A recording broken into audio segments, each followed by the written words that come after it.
अजहरुद्दीन अजमल ने ये बात कही, कभी ओवैसी ऐसे बयान कहते नजर आते हैं। और अगर विपक्ष के नेताओं में जाइए, तेजस्वी यादव ने कुछ दिन पहले कहा था कि पैर कट जाएगा, टूट जाएगा तो मंदिर जाओगे कि अस्पताल जाओगे, इस तरीके के बयान दिए जाते हैं। तो क्या इसका मतलब मान ले कि उन्हें लग रहा है कि हिंदू जातियों में बढ़ जाएगा? भाई मुसलमानों को एकजुट कर लो। पांडे जी, खेल कुछ और है। आज पूरे देश के अंदर एक बात चल रही थी आज से कुछ वर्ष पूर्व कि राम मंदिर का डिसीजन आएगा तो देश में आग लग जाएगी, राम मंदिर का मुद्दा सॉल्व नहीं हो सकता, इस देश का मुसलमान भड़क जाएगा। इस देश का मुसलमान भड़कने वाला नहीं है। इस देश के नेता, मुस्लिम नेता जो अपने आप को पेश करने का बात करते हैं, वो भड़के हुए, उनकी राजनीतिक अकाउंट बंद हो गए। 2019 के अंदर राम मंदिर का डिसीजन आया, एक मुसलमान कोई विरोध में खड़ा नहीं हुआ। 4-5 लोग अपवाद है, उनको छोड़ दीजिए, उन्होंने छाती पीटनी है और कुछ नहीं करना। इस देश का मुसलमान राम भक्त है, इस देश का मुसलमान इस देश का भक्त है, ये बात हमको समझनी चाहिए और ये प्रत्यक्ष रूप से प्रमाणित हो चुका है। इन सब विपक्षी दलों का वोट बैंक सरक रहा है। अब ये आखिरी दाव लगाना चाहते हैं, आखिरी दाव लगाना चाहते हैं 22 जनवरी में जो राम मंदिर का निर्माण हो रहा है। अगर इसके बाद भी कुछ देश में बलवा नहीं हो रहा है तो इनको लगेगा कि मुसलमान वोट वास्तविक तौर पे इस देश में उदाहरण उपस्थित हो जाएगा कि इस देश का मुसलमान बलवाबाज नहीं है, ये नेता बलवेबाज है।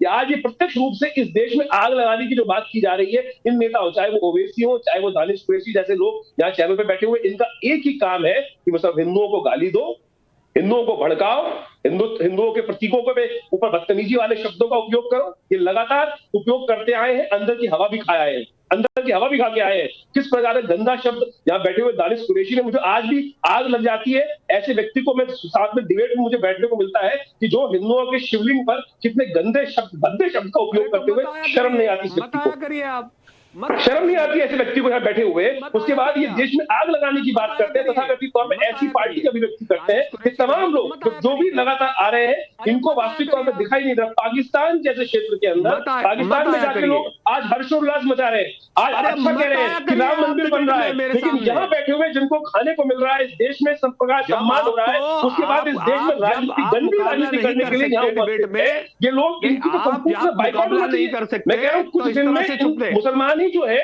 इन नेताओं को बाइकआउट करेंगे, इस देश में आग लगाने की बात करेंगे। ये वास्तविक तौर पे आज वो लोग हैं जो इस वक्त राम मंदिर का विरोध कर रहे हैं, जो मुगलों के आक्रांताओं को वंश में अपने आप को बदबस्ती मुसलमान को दिखाने का प्रयास करते हैं। इस देश का मुसलमान, मैं मुस्लिम क्षेत्र में रहता हूं, मैं आ रहा हूं आचार्य जी, आ रहा हूं, ठीक, आचार्य जी मैं आ रहा हूं। दानिश कुरैशी, एक बात अपने दिल पर आप हाथ रखकर बोलिए और बड़ी ईमानदारी से जवाब दीजिएगा। सर पता नहीं आप दे पाएंगे नहीं दे पाएंगे, आपकी अपनी पॉलिटिकल कंपल्शन है, मजबूरी है। आपको नहीं लग रहा है कि ओवैसी अगर कह रहे हैं 500 सालों तक सजदा करते थे तो ये कहीं ना कहीं भड़काने वाला एलिमेंट है? अगर कोई ये कहता है पैर कट जाएगा तो भाई मंदिर जाओगे कि हॉस्पिटल जाओगे, आपको ये नहीं लगता है कि इस तरीके की गलत टिप्पणी है? कोई नेता आकर ये कह रहा है कि जितेंद्र आमान, जिन्होंने कहा कि प्रभु राम जो है मांसाहारी थे, किसी और धर्म के बारे में ऐसा बयान दे सकते हैं क्या, उनके इष्ट के बारे में?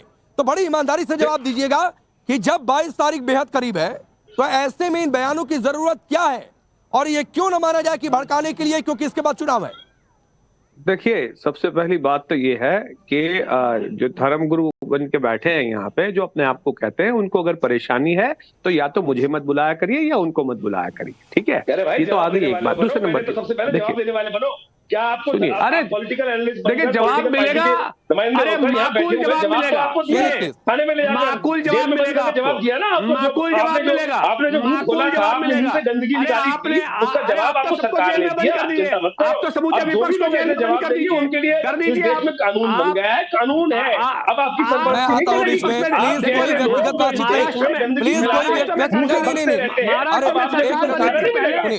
आचार्य जी और दानिश कुरैशी, आचार्य जी और दानिश कुरैशी सुनिए, पीसीआर सबकी आवाज डाउन करिए, पीसीआर सबकी आवाज डाउन करिए, पीसीआर सबकी आवाज डाउन करिए। अभी आपकी किसी की आवाज ऑन एयर नहीं जा रही है। आचार्य जी और दानिश कुरैशी, आप दोनों लोग सुनिए सर, ये आपकी व्यक्तिगत लड़ाई का मंच नहीं है, लिहाजा इस तौर पर उसका इस्तेमाल मत करिए।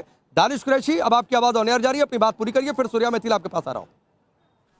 किसी को कोई व्यक्तिगत बात नहीं कही। रह गई बात, आपने मुझसे पूछा कि ओवैसी साहब की बात, तो मुझे ये बता दीजिए कि ओवैसी साहब ने जो बात कही है वो गलत नहीं है कि 550 साल तक वहां हमने हय्या अलल सलाह की सदाएं सुनी है, हमने वहां अजानें सुनी है, हमने वहां नमाजें पढ़ी है, हमने वहां इबादत करी है? क्या झूठ बोल रहे हैं आप? तो कहिए 500 साल पहले क्या होता था? सुनिए 500 सालों तक जिसने इंतजार किया दानिश कुरैशी, उसका क्या नहीं होता?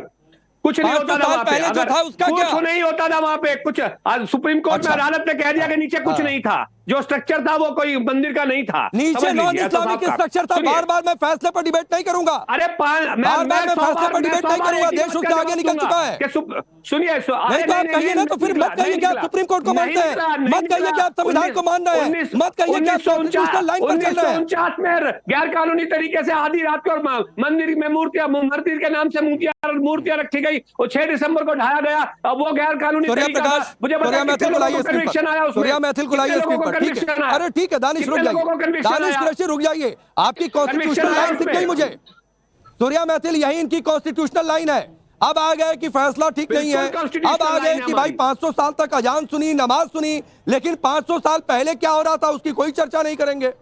धन्यवाद राकेश भाई। और पहले तो आपको, आपके सभी दर्शकों को भारत माता की जय, वंदे मातरम और जय श्री राम।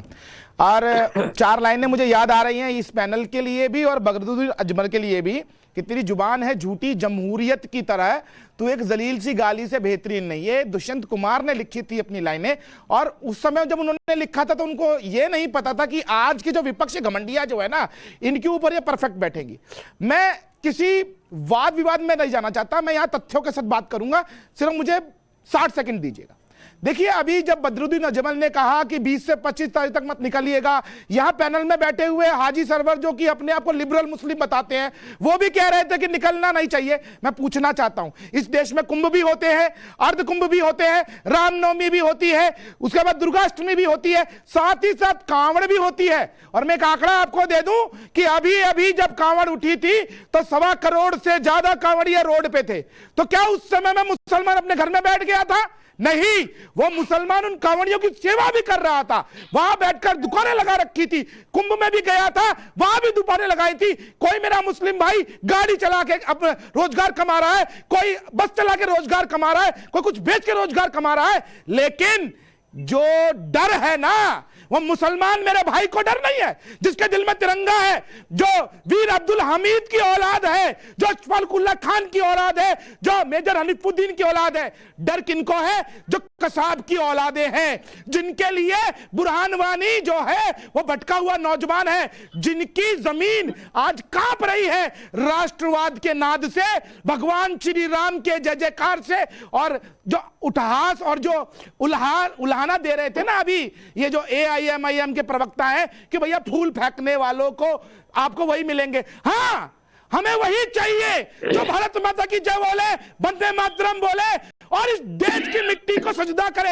हमें वो नहीं चाहिए जो यहाँ का खाएंगे और पाकिस्तान का गाएंगे, जैसे आप लोग हैं, यहाँ बैठते हैं और यहाँ बैठकर केवल और केवल विश्वमन करते हैं। रजाकारों की औलादों हैं आप लोग, विभाजन के आप भागीदार हैं और इस देश के आतंकवादियों को आप समर्थन करते हैं। राकेश भाई, एक बात और मैं आपको कहना चाहता हूं, ये जितना मर्जी बकवास कर ले, ये जितना मर्जी इस प्रकार की स्टेटमेंट्स दे ले, लेकिन अब मुसलमान मेरा भाई रुकने वाला नहीं है।